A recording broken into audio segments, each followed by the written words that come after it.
त्यांच्या तडफदार आणि कणखर आवाजाने ते असेच तरुणांना मार्गदर्शन करत असतात. त्यासाठी आपल्या गावात सुद्धा मी त्यांना विनंती करतो की त्यांच्या कणखर आवाजाने आमच्या गावातील तरुणांना आणि सर्व गावकऱ्यांना त्यांनी मार्गदर्शन आणि प्रोत्साहन करावं असं मी त्यांना विनंती करतो.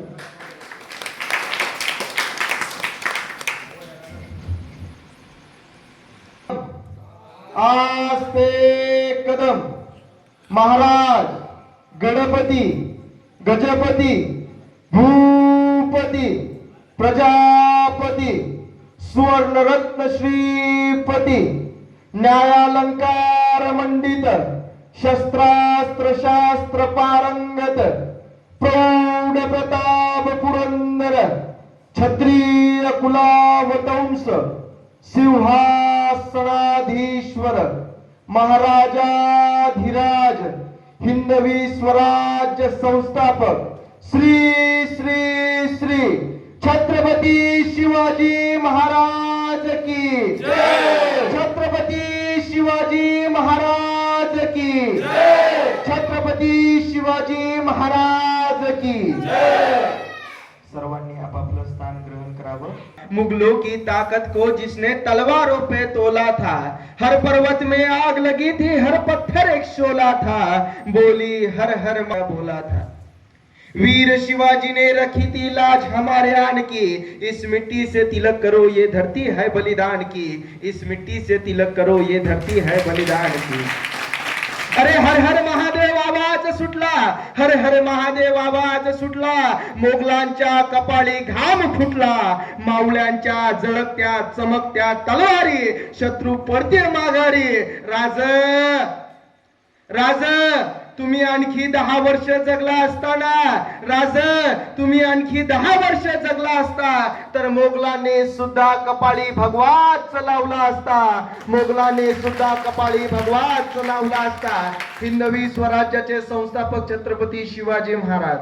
शिका, संघटित व्हा आणि संघर्ष करा असा संदेश समाजामध्ये मांडणारे भारतरत्न डॉक्टर बाबासाहेब आंबेडकर. गंगा मैली हो गई पापियों के पाप धोते धोते असं संत कबीरांच्या शब्दात सांगून आपल्या हातात खराटा घेऊन केवळ गावच नव्हे तर माणसांच्या मनावर बसलेली घाण सुद्धा स्वच्छ करणारे विदर्भ केसरी वैराग्य मूर्ती श्री संत गाडगे महाराज. कल का भारत आज की संतान है, खूप पढो बच्चों को विद्यादान है अशा शब्दात शिक्षणाचं महत्व समाजासमोर मांडणारे ऋषीवर्य श्री घुसरकर महाराज. अरे सुंदर थी झांसी की रानी, लड़ी गोरों के संग में, अरे दाग न लगने दिया शत्रु का, कूदी आग की जंग में, दाग न लगने दिया शत्रु का, कूदी आग की जंग में अशी वीर झाशीची राणी. अगदी 32व्या वर्षी हसत हसत फासावर चढणारा वीर शहीद भगतसिंग. मंजुळात हो गई गुरु की दीवानी, मंजुळात हो गई गुरु की दीवानी, वो भारत की कहानी हो गई, भोली भाली भाट की कुमारन, पंडितों की वाणी हो गई. अरे मंजुळा न होती तो माणिक न होता, होता तो ऐसा न होता. अरे मंजुळा न होती तो खंजडी न होती, होती तो ऐसी न होती. जिच्या वात्सल्याने या नवखंड पृथ्वीवरती मानवता धर्माची यशोध्वजा फडकावली अशा या युग प्रवर्तक युग पुरुष जिच्या कुशीचे आविष्करण वरदान आहे अशी जगतजननी पूज्य श्री मंजुळा माता. जपानच्या विश्व धर्म परिषदेत जाऊन जे भारताचा पंचशील ठराव मांडू शकले, तुकड्याने तुकडे जोडे ना जुदा देखा कोई असं म्हणत म्हणत आष्टीची मूर्चा रणसंग्राम ज्यांनी घडून आणला. अरे तैयार हुआ यह हिंद तुम्हारे साथ, आओ चीनियों मैदान में देखो हिंद का हात, आओ चीनियों मैदान में देखो हिंद का हात असं म्हणत चीनच्या बॉर्डरवर जाऊन ज्यांनी आपली खंजरी गरजावली. अरे ज्यांच्या जन्मताच जणू निसर्गालाही आनंद झाला आणि त्या निसर्गाचा आनंद त्याने वादळात रूपांतर करून त्या महापुरुषाच्या स्वागतासाठी उपलब्ध झाला. पैदा हुआ इस देह में सारा उड़ा घर बार है, आई हवा उस वक्त ही बंधन से बेड़ा पार है. माँ बाप कहते थे हमें तेरे कदम नहीं स्थिर है, पैदा होने से लगी तेरे पीछे फिर है, पैदा होने से लगी तेरे पीछे फिर है। ब्रह्मलीन वंदनीय राष्ट्र संत श्री तुकडोजी महाराज, अखिल विश्वातील सर्व संत महापुरुषांना मी नतमस्तक होतो, मा जगदंबा मा अंबेच्या नतमस्तक होतो। सन्माननीय व्यासपीठ, व्यासपीठासमोरील सर्व सन्माननीय आपणा सर्वांना प्रथमतः मी जय गुरु करतो। नवरात्री म्हणजे शक्ती आणि भक्तीचा उत्सव आहे आणि या भक्ती शक्तीच्या उत्सवामध्ये माझ्या प्रत्येक महिला मंडळांनी यामध्ये सहभाग झालेच पाहिजे। कारण आमची भारतीय संस्कृती सांगते, वाचे विठ्ठल गाईन, नाचत पंढरी जाईन, नाचत पंढरी जाईन। म्हणजे या प्रत्येक महिलांनी या गरबाच्या उत्सवामध्ये, या शक्ती भक्तीच्या उत्सवामध्ये सहभागी झाले पाहिजे। परंतु या सहभाग घेत असताना पुरुष मंडळींना मी हात जोडून विनंती करतो की जेव्हा आपल्या घरातली बाई, आपली घरातली बहीण, आपल्या घरातली ताई, आपली आई बहीण जेव्हा गरबा खेळायला किंवा बाहेर जाते ना, त्यावेळी आपल्या घरातल्या बाई सोबत, आपल्या ताई आई सोबत घरातल्या पुरुषांनी किंवा भाऊ वडिलांनी सोबत गेलं पाहिजे। परवाची गोष्ट आहे, मी माझ्या कॉलेजचा एक सेवक म्हणून काम करतो, म्हणजे विद्यार्थ्याचा चेअरमन म्हणून मी काम करतो। तर असंच आम्ही कॅन्टीन मध्ये बसताना 4 मुलं माझ्याकडे आली आणि म्हणायला लागली की दादा हा असा अन्याय आमच्यावरती का? आपल्या युनिव्हर्सिटीचा गरबा चालू आहे आणि हा गरबा खेळत असताना असा नियम लागू करण्यात आला की जिथपर्यंत आमच्या कॉलेजची मुलगी त्या गरब्यामध्ये येते आहे ना, तर तिच्या सोबत तिच्या परिवारातील तिचे वडील किंवा तिचा भाऊ किंवा आई वडील कोणी ना कोणी सोबत असलं पाहिजे। केवळ मुलींसाठीच नाही तर आमच्या कॉलेजच्या ज्या प्रोफेसर मॅम आहेत ना, त्यांना सुद्धा हा नियम लागू करण्यात आला की त्यांच्या सोबत त्यांच्या घरातील, त्यांच्या परिवारातील आई वडील, भाऊ बहीण सोबत असले पाहिजे। त्यावरती तो मुलगा मला म्हणायला लागला की दादा आम्ही तर बाहेर राहणारे मुलं आहो ना, तर मग असा नियम का करण्यात आला? त्याचं कारण तुम्ही मला सांगू शकाल का? तेव्हा मी त्याला सांगितलं की ज्यावेळी आमच्या घरातली आई बहीण गरबा खेळायला जाते आणि आम्ही त्या आमच्या आई बहिणी सोबत जातो ना, तिथे आमची आई बहीण गरबा खेळत असते आणि त्या गरबा खेळत असताना तिथे उपस्थित प्रत्येक महिला ही माझीच आई बहीण आहे अशी भावना प्रत्येकाच्या मनामध्ये निर्माण झाली पाहिजे। आणि ज्यावेळी अशी भावना प्रत्येक माझ्या वडिलांच्या मनामध्ये किंवा प्रत्येक भावांच्या मनामध्ये निर्माण होईल ना, त्यावेळी असा नियम ठेवण्याचं गरज भासणार नाही। आणि आपल्या गावातले तरुण मंडळी, आपल्या गावातली मंडळी फार त्यांचे विचार उच्च आहेत। कारण आपण विचार केला पाहिजे की संपूर्ण जगातील तरुण मंडळी ही व्यसनाधीनतेमध्ये तल्लीन झाली, परंतु आमच्या गावातील तरुण मंडळी काय करतात, तर तिथे दारूची दुकान लागते, बियर शॉपी लागते, तर ते बंद करण्याचं काम आमच्या गावातील तरुण मंडळी करतात आणि तिथे लायब्ररी उभारण्याचं काम आमच्या गावातील तरुण मंडळी करतात। तर त्यासाठी आपल्या गावातील तरुण मंडळींवर आपल्याला अभिमान असला पाहिजे, आपल्या गावातील कार्यकर्त्यांवर अभिमान असला पाहिजे। आणि ही सध्या गरजेचं आहे, कारण आज आपल्या गावामध्ये कुठेतरी आज सण उत्सव म्हटला की जिथपर्यंत दारूची क्वार्टर फोडल्या जात नाही, एखाद्या दारूचा बंपर फोडला जात नाही, तिथपर्यंत दादा आमचा कुठलाच सण उत्सव साजरा होत नाही। परंतु आज आमच्या गावातील कार्यकर्त्यांनी असा सामाजिक कार्यक्रम आज इथं राबवला, आपल्या गावाच्या कल्याणासाठी, विकासासाठी नेहमी आपल्या गावातील तरुण मंडळी झटत असतात आणि हे गरजेचं आहे। कारण जेव्हा गावाचा विकास होईल ना, त्यावेळी देशाचा विकास व्हायला वेळ लागणार नाही।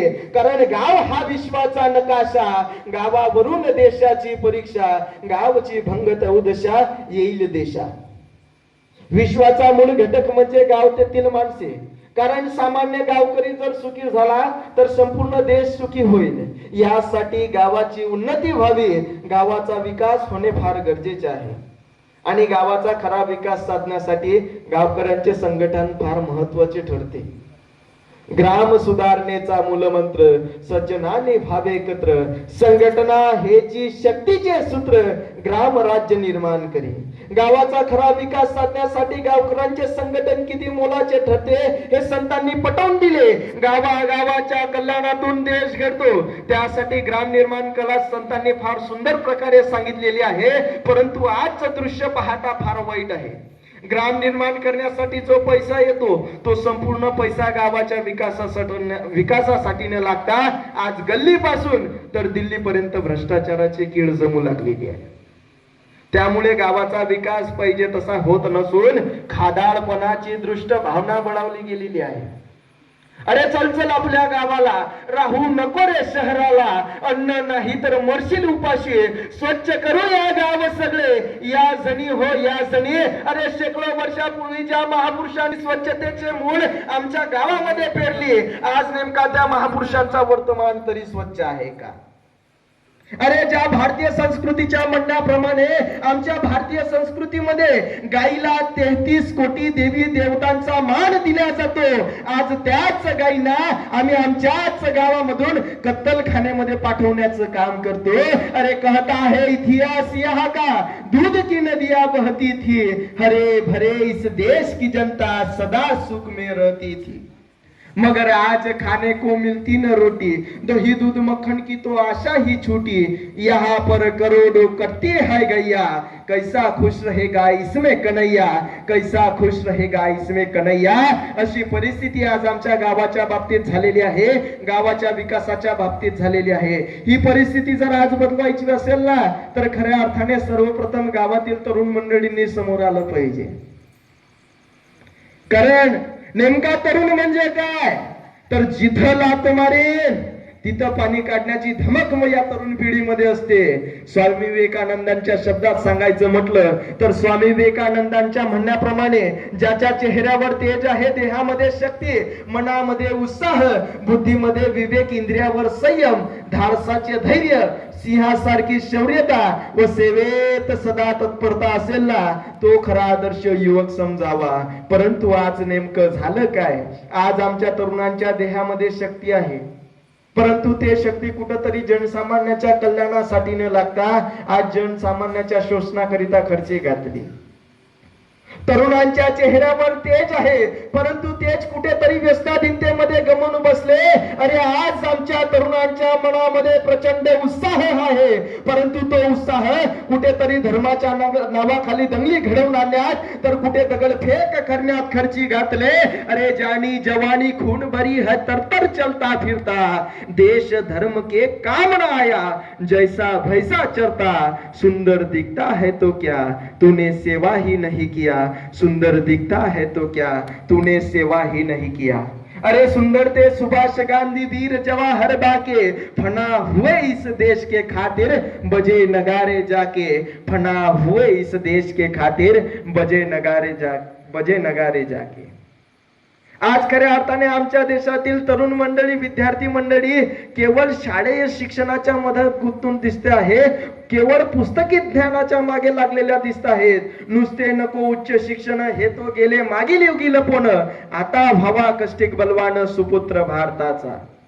आज ज्या देशामध्ये छत्रपती शिवाजी महाराजांसारखा तरुण जन्माला यायला हवा होता, श्रावण बाळासारखा तरुण जन्माला यायला हवा होता, आज त्याच देशातील तरुणांची परिस्थिती पाहता फार वाईट आहे. आजचा हा तरुण आपल्या एका हातात दारूची बाटली आणि दुसऱ्या हातात पेटती सिगारेट घेऊन एखाद्या बारमध्ये डोलताना दिसतो. नवे तर सुभाषचंद्र बोस स्वातंत्र्याच्या लढाईमध्ये गरजले, तू मुझे खून दो मैं तुम्हें आजादी दूंगा, परंतु आमच्या देशातील तरुण मंडळी गरजताना दिसत आहे, तू मुझे तंबाखू दो मैं तुम्हें चुना दूंगा. नवे तर आप्पाजी आपल्या काळातला पिक्चर होता मैं मर्द टांगेवाला, अमिताभ बच्चनचा फार सुंदर पिक्चर आहे, आपल्या तरुण मंडळांनी सुद्धा पाहिला असेल, परंतु सध्याच्या तरुणांना यामध्ये इंटरेस्ट आला नाही. परंतु जुन्या लोकांना बरोबर माहिती आहे त्या मर्द टांगेवाला चित्रपटामध्ये तो अमिताभ बच्चन फार सुंदर 2 ओळी फार सुंदर म्हणतो, मैं मर्द टांगेवाला, मुझे दुश्मन क्या मारेगा, मेरा दोस्त है ऊपर वाला. परंतु आमच्या देशातील तरुणांची परिस्थिती डोळ्यासमोर यायला लागते. आज आमच्या देशातील तरुण गरजताना दिसतो. मैं दारू पीने वाला, मैं सिगारेट पीने वाला, मैं दारू पीने वाला, मैं सिगारेट पीने वाला, मुझे दुश्मन क्या मारेगा, मैं खुद ही मरने वाला, मुझे दुश्मन क्या मारेगा, मैं व्यसनों में मरने वाला. अशी परिस्थिती आज आमच्या देशातील तरुणांची झालेली आहे. खऱ्या अर्थाने आज या तरुणांनी तंबाखू, पान, खर्रा आणि जीव घेणं व्यसन यांच्या हवेतून बाहेर येऊन आपली राष्ट्राप्रती असणारी जबाबदारी ओळखून घेणे फार गरजेचे आहे.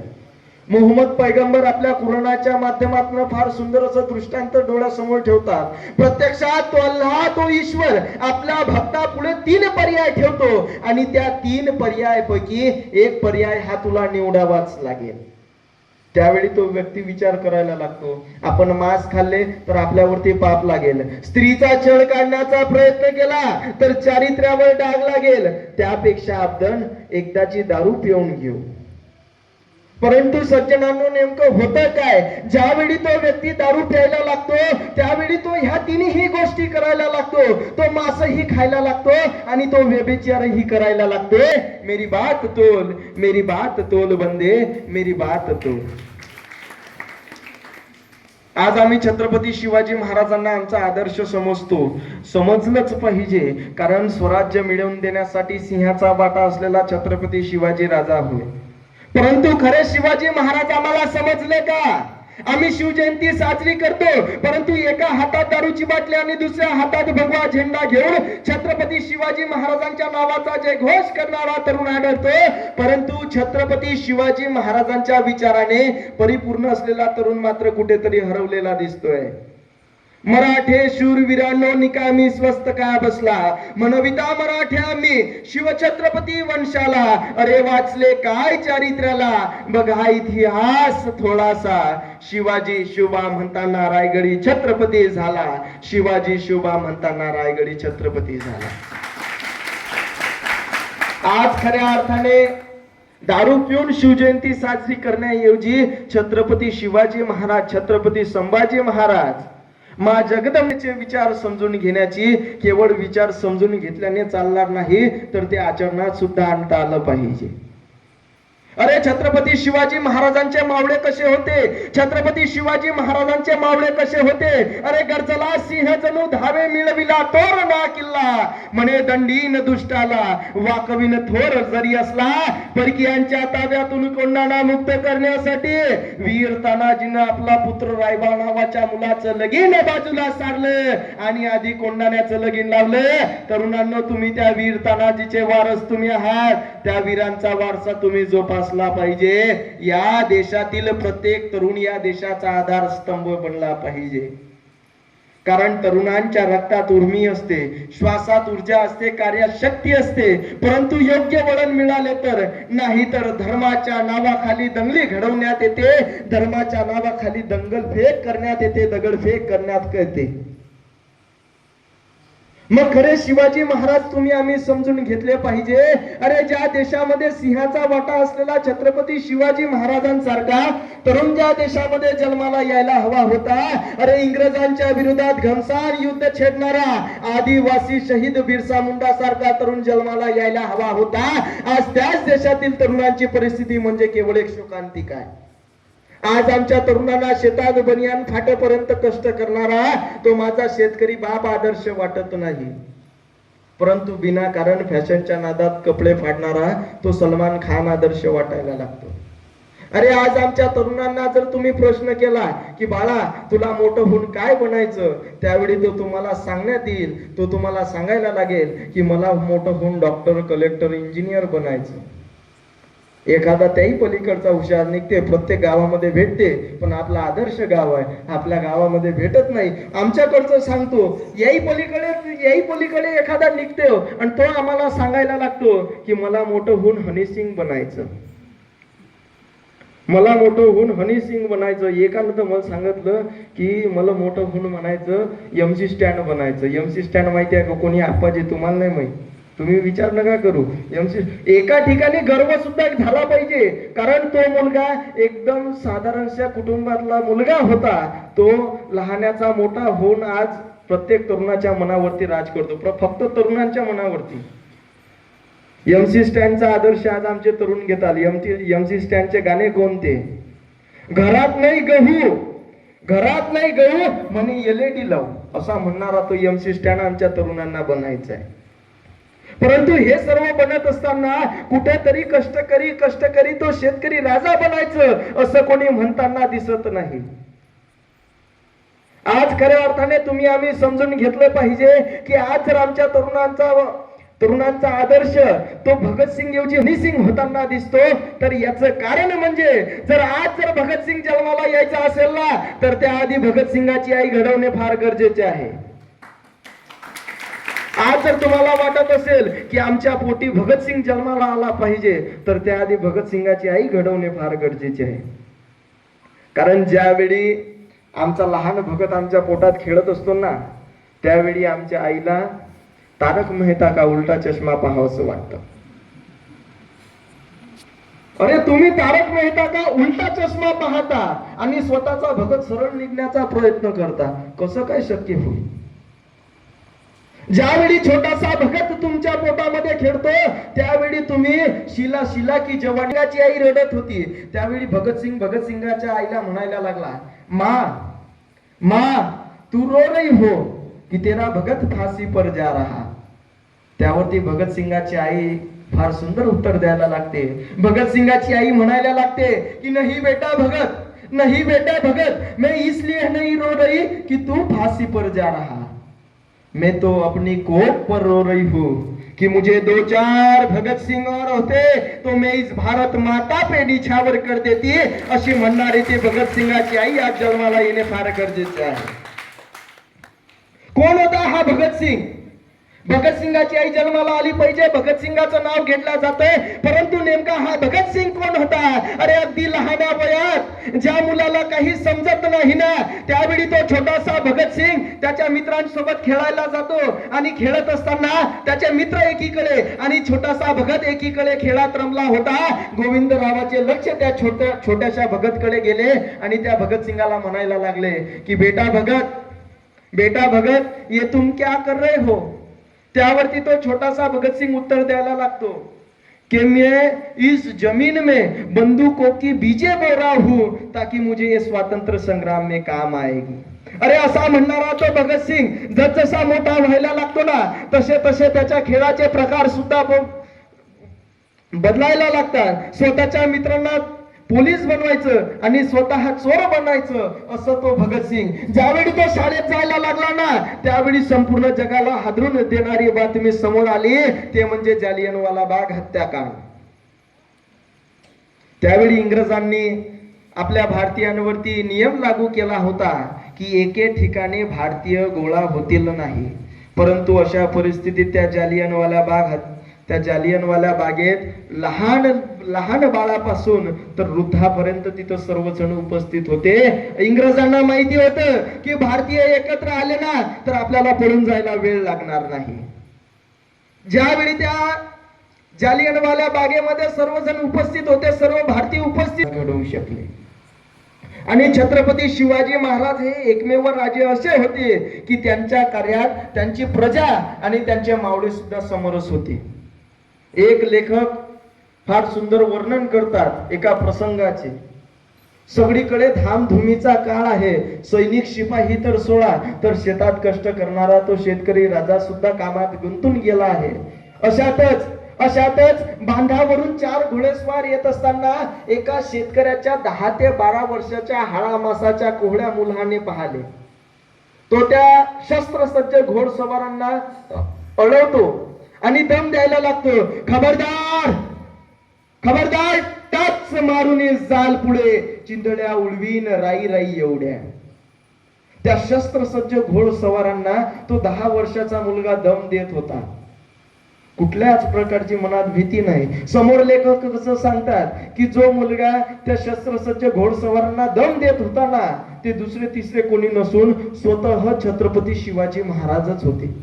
सांगायचं तात्पर्य एवढं की राजा कोण आहे, छत्रपती शिवाजी महाराजांसोबत काही ओळखी नाही, कसे आहेत ते सुद्धा माहिती नाही, परंतु छत्रपती शिवाजी महाराजांनी आरंभलेले कार्य फार मोलाचे आहे, ते पूर्ण व्हायला हवे आणि ती जबाबदारी केवळ राजाची नाही तर आपली सुद्धा आहे, अशी भावना त्या प्रत्येक रयतेच्या मनामध्ये होती,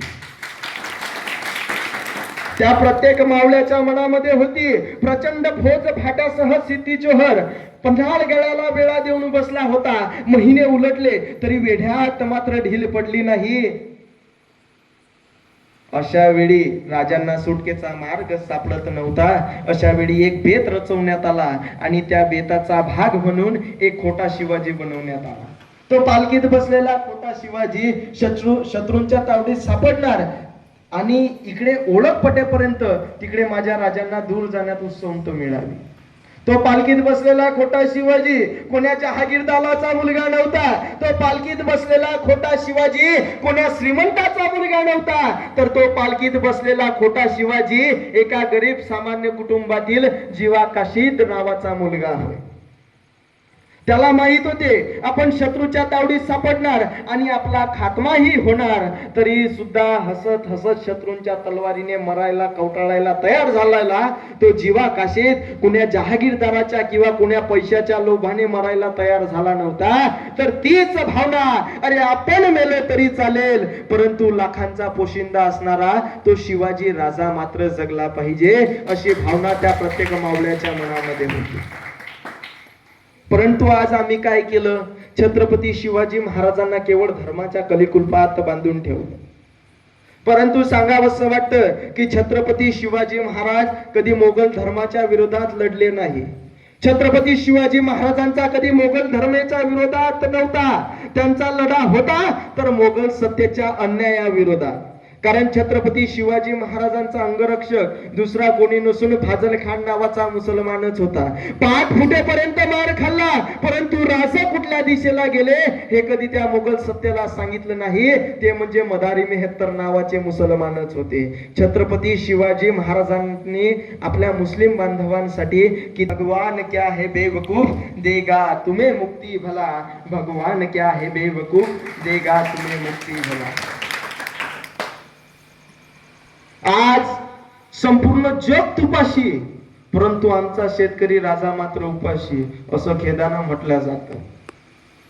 संपूर्ण जग तुपाशी परंतु शेतकऱ्याची मुलं झोपतात ती उपाशी, अशी परिस्थिती आज या शेतकऱ्यांच्या बाबतीत झालेली आहे. परवाची गोष्ट आहे, बबन शेजारच्या घरात चालू असलेली परिस्थिती पाहत होता. शेजारच्या घरात बाल्याची वही संपली म्हणून बाल्या रडत बसला होता आणि पिंटी शाळेची फी भरवण्याची विनवणी करीत होती. बायको अंगावर कर्ज फेडण्याची विनवणी करीत होती. अशातच बाप जेवण करीत असताना डोक्यावर हात ठेवून शेताकडे निघून गेला. सकाळची दुपार झाली, दुपारची रात्र झाली परंतु बापाची पाऊलवाट मात्र घराच्या दिशेला लागले नाही. बाल्या आईला म्हणायला लागला, का ग आई, काय बरं झालं असेल ग, बाबा का ग आला नाही करायला. अशातच शेताकडून एक व्यक्ती आरडाओरडा करत असताना दिसला, रडत येताना दिसला. जे नव्हतं व्हायचं नेमकं तेच घडलं. आता त्या बाई जवळ असणारी सर्वात मोठी श्रीमंती त्या दलालांनी त्या व्यापाऱ्यांनी त्या बाई जवळून हिरसवून घेतली. आता त्या बाईचं कुकू ही पुसल्या गेलं. आणि दुसऱ्या दिवशी बाला वर्तमान पत्र पाहतो आणि आपल्या बाबाला सांगायला लागतो, पहा ना बाबा 21व्या शतकातील वेळ आता कशी वैरीण झाली. पहा ना बाबा 21व्या शतकातील वेळ आता कशी वैरीण झाली. कोरोनाने दिवसात एक बळी घेतला. ही वर्तमानपत्राच्या पहिल्या पानावर बातमी पाहिली आणि या सावकाराच्या त्रासाला त्या गुंतू आत्महत्या केली. ही वर्तमानपत्राच्या शेवटच्या पानाच्या कोपऱ्यात वाचली आणि पहाना बाबा 21व्या शतकातील वेळ आता कशी वैरीण झाली. आणि पहाना बाबा 21व्या शतकातील वेळ आता कशी वैरीण झाली. ही आहे आमच्या कृषी प्रधान देशातील कृषी राजासाठी केलेली, त्यांच्यासाठी लावलेली एक आपलं शब्दात सांगायचं म्हटलं तर कृषी राजाचं चॉकलेट. तो हालत बड़ी बुरी है, कभी इधर भी छला करोगे, किसान का कब भला करोगे, किसान का कब भला करोगे. या संपूर्ण जगाचं भरण पोषण करून आणि दुसरीकडे आपल्या जीवाची पर्वा न करता देशावर रक्षण करून आपल्या वाटेला आलेली आत्महत्या ही नेहमी शेतकऱ्यांच्याच मुलांनी स्वीकारायची, ही सध्या आपल्या भारत देशामध्ये चालू असलेली वस्तुस्थिती आहे. कारण आज आमच्या शेतकऱ्यांनी केवळ दूध व्यवसायच करावा, आमच्या शेतकऱ्यांच्या पोरांनी केवळ कोंबडीचंच पालन करावं, अशी परिस्थिती आज आमच्या शेतकऱ्यांच्या पोरांची झालेली आहे. कारण आज नेमकं होतं काय, तर आज आमच्या गावातील विद्यार्थी किंवा आमच्या सर्वसामान्याचे मुलं हे जिल्हा परिषद शाळेमध्ये शिकायला जातात, परंतु आज जिल्हा परिषद शाळा बंद होताना दिसते. आम्ही परवाच्या एका सभेमध्ये गेलो आणि त्या सभेमध्ये उपस्थित असताना शाळा बंद होण्याची चर्चा तिथे निघाली आणि सभा संपल्यानंतर आम्ही त्या सभेमध्ये असं सांगण्यात आलं की आपण इथं बसलेला आहात आणि माझ्या बोलण्यातून माझ्या वागण्यातून जर माझी काही चुकी झाली असेल तर तुमचाच मुलगा, तुमचाच भाऊ, तुमचाच मित्र म्हणून माफ करसाल अशी आशा बाळगतो. आणि सरते शेवटी जाता जाता एक जयघोष होऊन जाऊ द्या आणि त्या जयघोषात आपला उत्साह दिसला पाहिजे. छत्रपती शिवाजी महाराज की, छत्रपती शिवाजी महाराज की, माँसाहेब जिजाऊंचा, माँसाहेब जिजाऊंचा, वीर शहीद भगत सिंगाचा, वीर शहीद भगत सिंगाचा. अरे जोर से बोलो, जोर से बोलो. एवढं बोलतो आणि माझ्या शब्दांना पूर्ण विराम देतो. जय हिंद, जय भारत, जय गुरु. जोरदार अशा टाळ्यांनी त्यांचं अतिशय कणखर आणि सुंदर अशा शब्दात समाजाची वास्तव आणि समाजाची स्थिती त्यांनी आपल्याला समजावून सांगितलेली आहे. आणि पुढील वक्ते आपल्याला लाभलेले, आपल्या मंचकावर उपस्थित असलेले आपल्याच गावाचे सुपुत्र आणि राष्ट्र धर्म युवा मंच यांचे राष्ट्रीय सदस्य श्री मनोज महाराज चौबे यांना मी विनंती करतो की त्यांनी त्यांचं मनोगत व्यक्त करायचं.